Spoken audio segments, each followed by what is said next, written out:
is great to have you here on the Clark Howard Show. You know, we're all about you being empowered with knowledge that gives you the ability to make better financial decisions in your life. And I'm going to begin today with something where we're not empowering ourselves.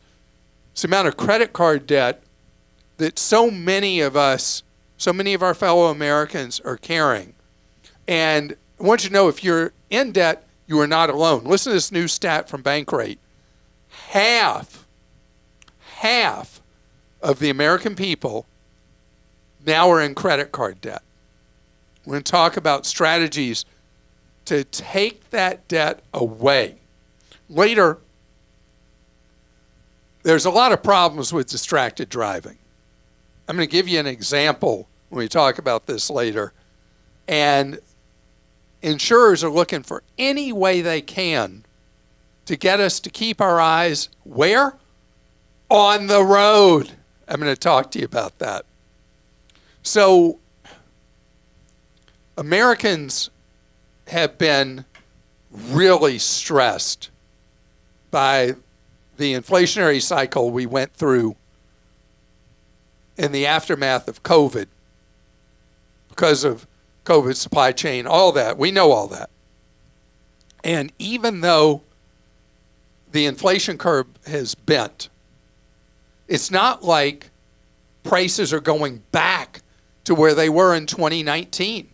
Because we had such a big run-up in prices in 2020, 21, 22. I mean, it was brutal. Trending down some, but still inflation 23.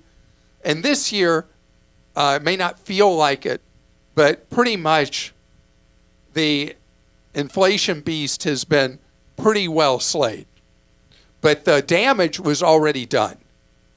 And so most people, that 50% of Americans carrying credit card debt, it's not like people were being willy-nilly irresponsible. There are always those who were like, live for today, live for today, live for today. Yeah, they're there. They're out there. And don't worry about tomorrow and just pull out the plastic. But that's not most of what this is. Most of this is people who are just trying to get by. So I'm going to talk that through with you about how you do it. And the first rule of this, there's no room for shame. No room for shame. This is just a fact that paying regular bills for regular stuff got hard. And there's not any one thing that suddenly puts the debt genie back in the bottle. It is a number of steps, and it all starts with resolving that you're going to do it. Surveys show that most people that have credit card debt, that are in this 50% of us, have no plan at all to get out of debt. It'd be like you getting in your car, starting the car, and starting to drive away from wherever you are with no plan of where you were going. And you get to an intersection. What are you going to do? You're going to go left, right, straight? I mean, you need to have a plan. And the plan involves different elements. It's got to be realistic. One thing that I've talked to more people about this year than I have any year since probably 2012, when we were still in the throes of the after effect of the banking scandals that led to the Great Recession, so much unemployment, the foreclosures, all of that, is talking about the value if you are in that 50%, or I'm talking about your kids or your parents or a friend, a relative, someone you know who's hurting from the burden of credit card debt that now, by the way, averages for people carrying debt right around 25% interest. Nobody's getting ahead, paying 25% interest, is credit counseling. And I find the reluctance in people to sit down with a credit counselor. And I don't know what that reluctance is about. I don't know if you feel it's embarrassing or what it is, but let go with that. Let go with that. Because I want that anxiety reduced in your life. I want that control that you feel like you've lost back in your hands. I want you in charge of your wallet. I don't want the bills in charge of you. I know there are lots of ads right now online, social media, on TV, whatever, pitching phony, baloney, crooked credit counselors.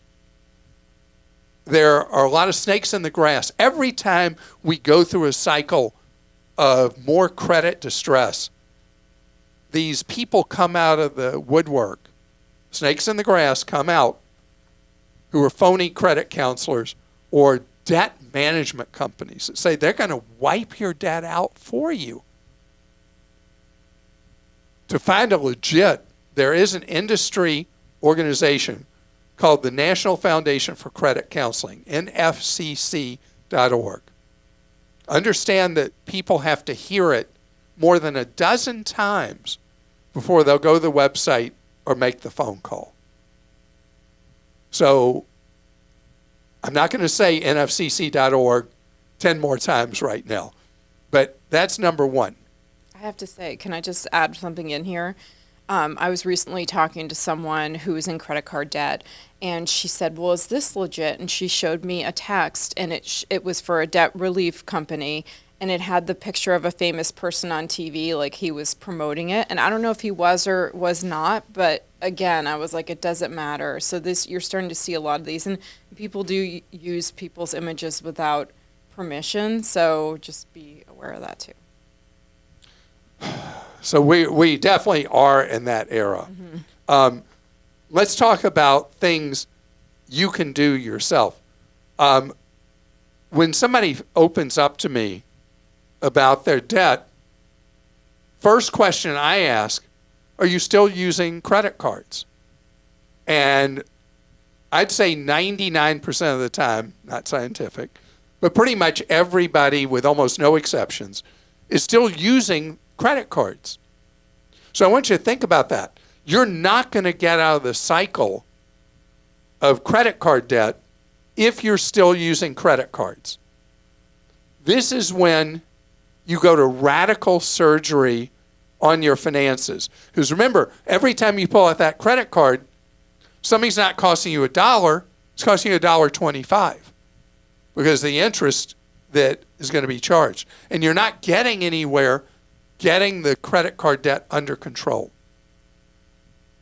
So going to what I used to call cash-only living is core. And today it's hard to just use cash. So many businesses won't accept cash. So you may have to use a debit card. Ugh. Yeah.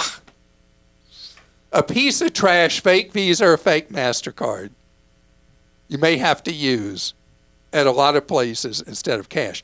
My obsession with cash when your finances have been out of control is that cash, because of the finiteness of it, has much more impact on you on changing how you spend and what you buy. And when you decide, nope, we can live without that. But today, again, cash is so hard to use so many places. That brings us back to having to use a piece of trash, fake Visa or fake MasterCard, a debit card. But that is superior to using a credit card if you are struggling with credit card debt. And you'll hear over and over again on this podcast ways you can reduce your monthlies. This is a big way to make a difference.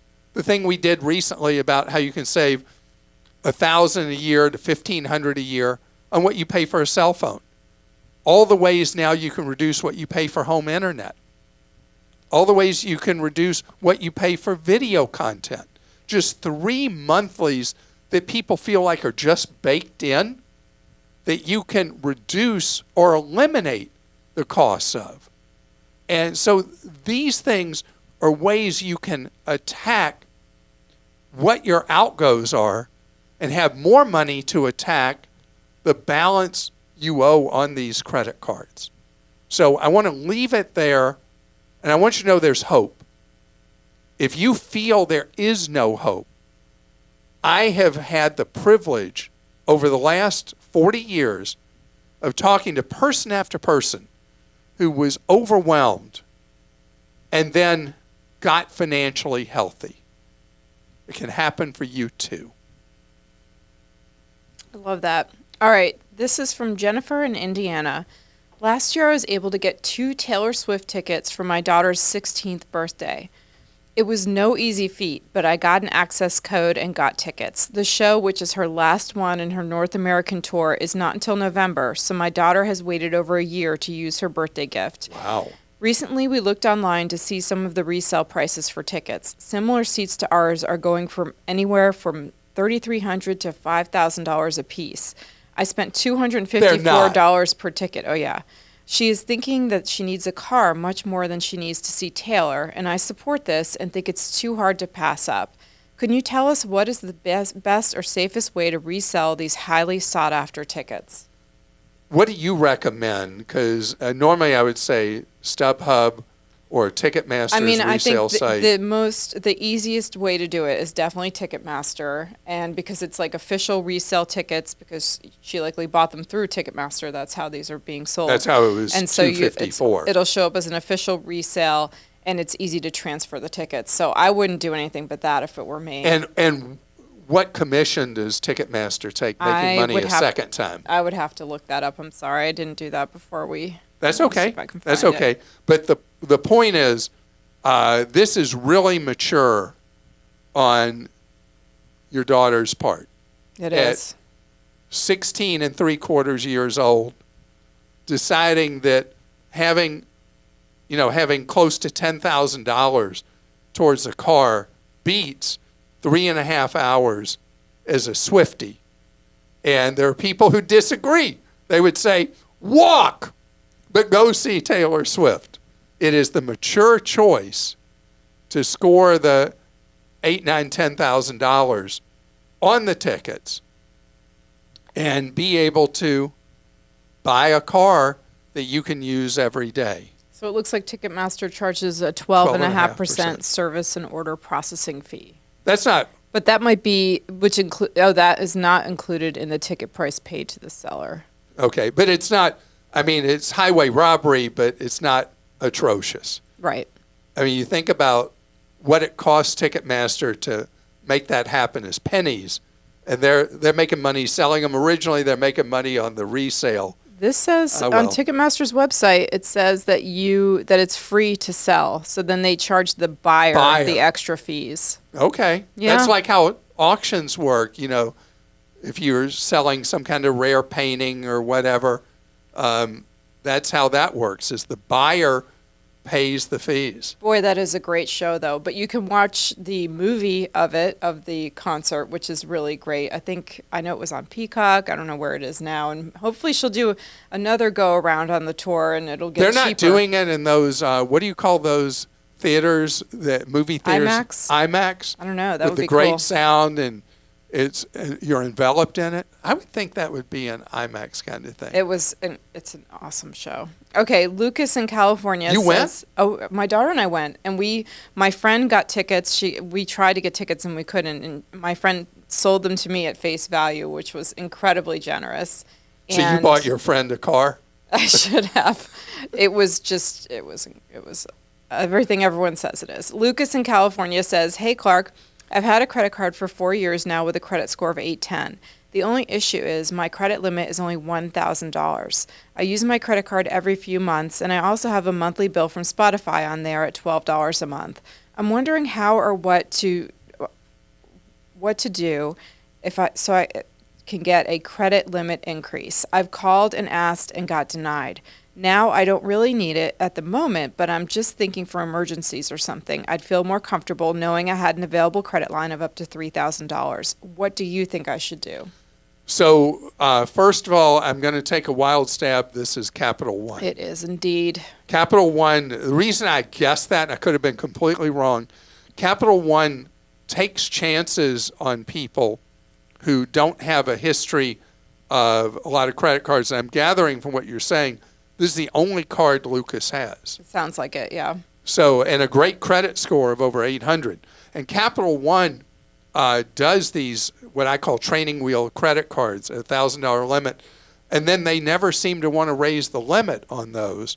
And you could get a solicitation in the mail at the same time from Capital One saying, because of your excellent credit, we have this credit card we'll offer you with a limit of 10,000 or whatever. But the card they initially issue, for whatever reason, they never want to raise the limit on them. I don't know what profile they do when they issue those. So your 810 means that what you should be doing is you should be applying for another card somewhere else. My big thing is the Noah's Ark rule. You always want to have a minimum of 2 credit cards from 2 different issuers, so that if one of them decides they don't like you anymore, you're not suddenly there with no credit. And because of your 810 credit score, there are a lot of other companies that would be thrilled to have you and would offer you a much, much higher limit, which you want to have. Joe in Washington says, I live near Seattle and usually fly Alaska. We are about to become empty nesters. My daughter is at the University of Miami, and she is flying there via Alaska. My son, who is about to graduate college, lives in Indianapolis. He usually flies home for Christmas. He's been flying Alaska nonstop, but other airlines are a bit cheaper with one stop. So my question is, would it be worth getting the Alaska card? I currently use my Costco City Visa for everything and get around $850 in cash back total. Wondering if I will get the same benefit on the Alaska card as I would have to put about 50% of my purchases on the card to meet the annual minimum. Maybe get the card for 1 year as they're offering 70,000 miles and then drop it? Okay, so this is a hard one because with the airline cards, the Alaska card, they offer several different versions, but it doesn't have a brutal annual fee. It's not like the Chase Sapphire Reserve or the American Express Platinum or the even the Capital One Venture X, which is the bargain of the premium credit cards compared to Amex and Chase. But you're paying an annual fee you have to overcome. If family is regularly flying those, what Alaska calls long thins, flights all the way across the country, and you're normally going to fly Alaska, then having their card is almost certainly worth it. Particularly, you're charging a huge amount on that Costco Visa to get $850 back each year. Gosh, is that $40,000 a year on it? If you're doing that kind of charge volume, it would absolutely make sense for you in your family situation to have the Alaska card. At least up front, you're going to get the $70,000 you could use for a fair number of free tickets. And then if you find in future years you're just not finding the card to be useful, then you dump it. You may even call them to dump it, and they offer you another year free of it. And you then could use it one more year and see, well, does it work or not? So I think in your case, it's a low-risk thing for you to get the Alaska credit card. Coming up ahead, I got a crazy story for you about cell phones in our vehicles. I mean, this is nuts what I'm going to share with you. This past weekend, my wife and I were driving up an interstate, and there was a vehicle. It was a multi-lane, 4 lanes each direction, and this vehicle up ahead was driving very erratically and not being able to stay in its lane, and speed was up and down, and we're like approaching, and we're like, this is not good, what's going on here, whatever it is. As we get closer, there's a sticker on the bumper of the car saying, new driver, please be patient. And so we're thinking, okay, so it's a rookie driver. They're just having trouble adjusting to driving on the freeway. And I get over one more lane to the left because they were second to the right. So there were 2 lanes between us and this driver.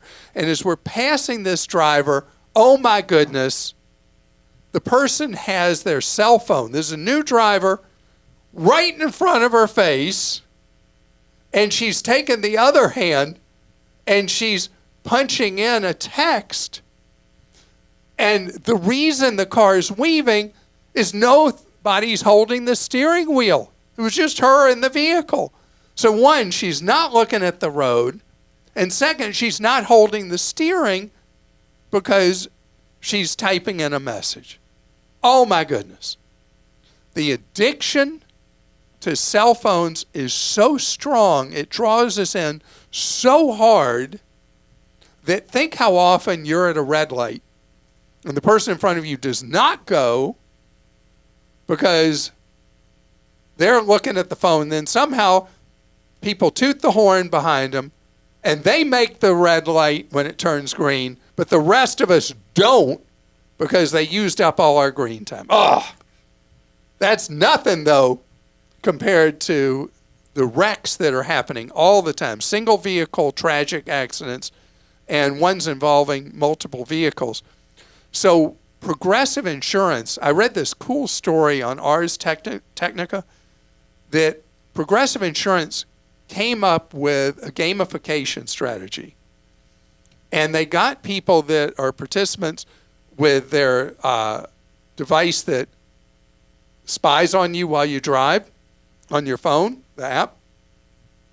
They got people to participate in these 5 different test groups.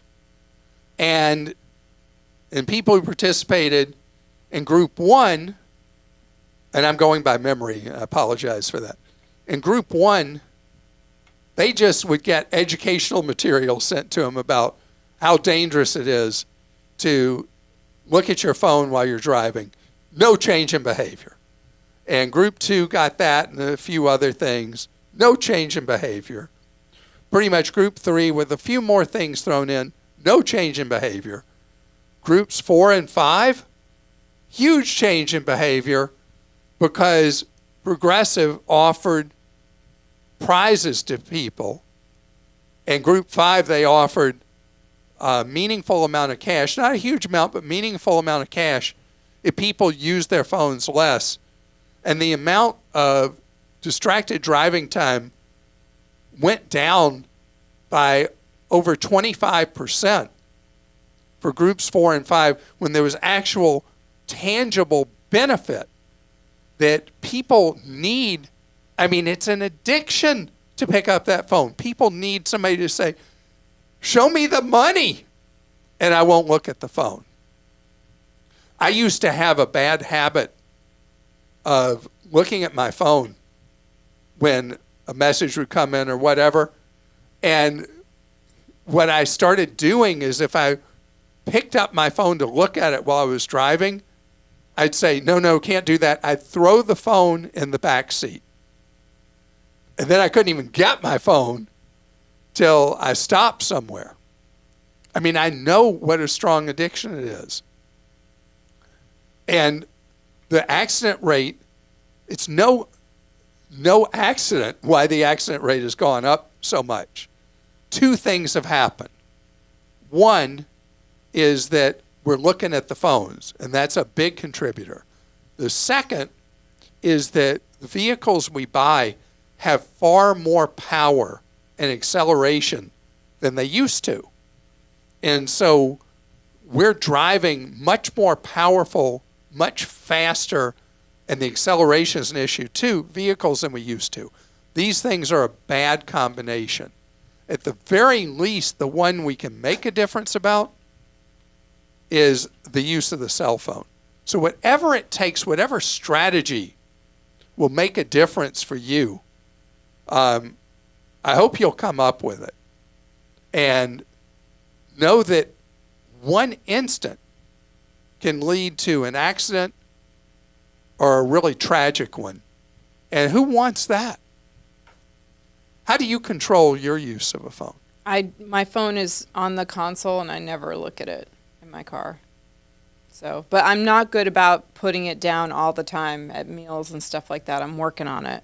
Oh, it's funny. We talked about this last year in restaurants when you see people at a table together when it's a time of enjoying each other's company, and you look over at a table and everybody is on their phones. Well, I don't do it when I'm eating with other people, but if I'm sitting there alone, I'll put on, like, I'll watch something. Nothing while wrong I'm with eating. that. Well, I don't Nothing know. It's wrong good with to focus on what you're doing in the moment, you know. Okay, we're going to go to this question from Sherry in Georgia. She has a device from her insurer that is penalizing me for being a safe driver. If you brake a little too hard, you are recorded.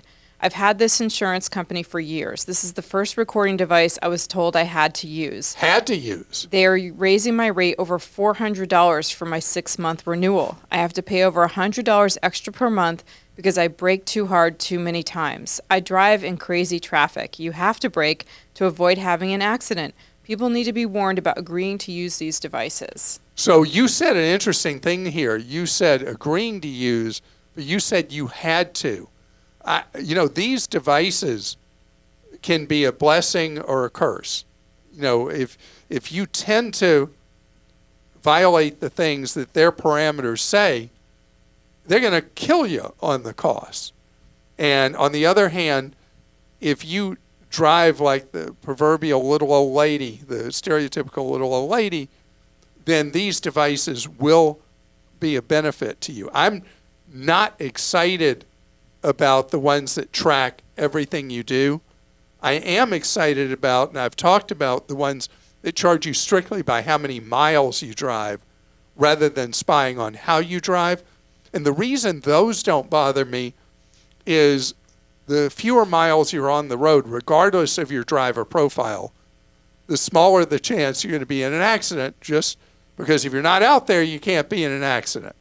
So this is terrible about the braking thing, because a lot of us live in cities with drivers who are what our middle child, when she was really young, used to call baby drivers.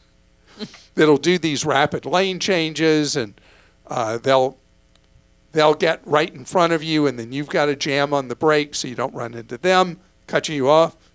So this is hard. And it means that you have to drive with a whole different mentality where you're always leaving a large amount of space between you and the vehicle in front of you. And the thing I was talking about with the higher horsepower in vehicles, anybody who has an electric car, starting off from a red light, they are so crazy fast. And the insurers are going to eat you up if you have one of these devices and you drive a high horsepower car or you drive an electric. Greg in Ohio says, can you talk about if there are any disadvantages to shopping for car or home insurance annually and switching every several years? Besides saving money, could this hurt getting insurance in the future if I have a claim? So if you have a claim, regardless of who you're with and how long you've been with them, insurers, as a general rule, do not reward loyalty anymore. And you could go year after year after year with no claims, have an accident, and then they treat you like dirt. So I don't have a problem at all with you regularly shopping insurance. And I have no problem at all with you changing what's considered to be a reasonable cycle every 3 years to change to a new insurer. What I have a problem with are where people just out of loyalty and assuming that a company values your loyalty, just sticking with the same company year after year, especially at a time like now where premiums are going up so much. You also asked homeowners insurance. That's a bird of a different feather. That's the expression, right? Did I get one of those things right? Sure. Okay. So the homeowners insurance thing, if you are in an area where insurers have tweaked about possible flooding, storms along the coast, areas subject to wildfires, you don't want to routinely, regularly change homeowners insurers. In those cases, getting into a bunker kind of mentality and knowing that you got to be happy you have coverage is really where you should be. If they hit you with a monster premium increase on the homeowners and you live in a high-risk area, yeah, go ahead and reshop it, because they're trying to tell you they don't want you anyway.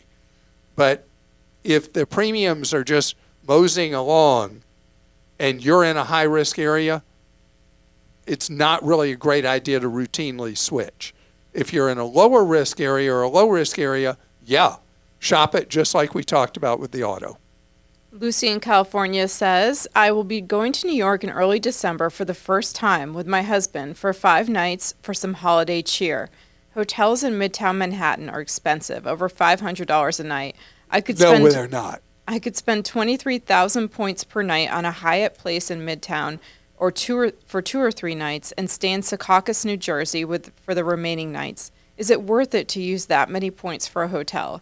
We picked it for the convenience of walking everywhere and getting to and from Newark Airport using the Newark Airport Express bus from Port Authority Bus Terminal. Should we just suck it up and use the points for the hotel? What other options should we consider? Thank you for your wisdom and guidance. Okay, so first of all, under most hotel programs, 23,000 points a night is a very low redemption rate and would be a much better idea than paying more than $500 a night for a hotel.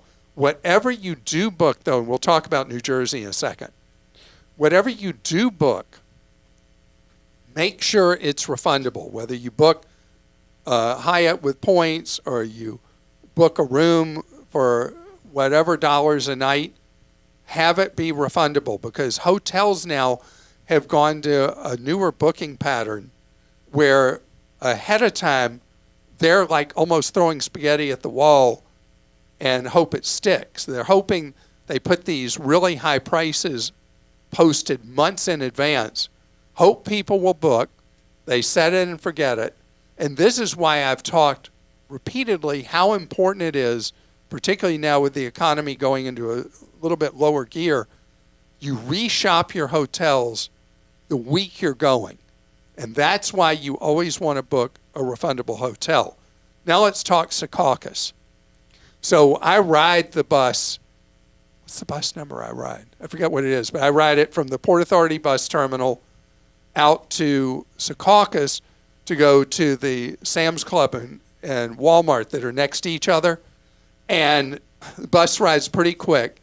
Everybody else on the bus is doing the stops on that route that go to hotels in New Jersey that are a fraction of the cost of hotels in Manhattan.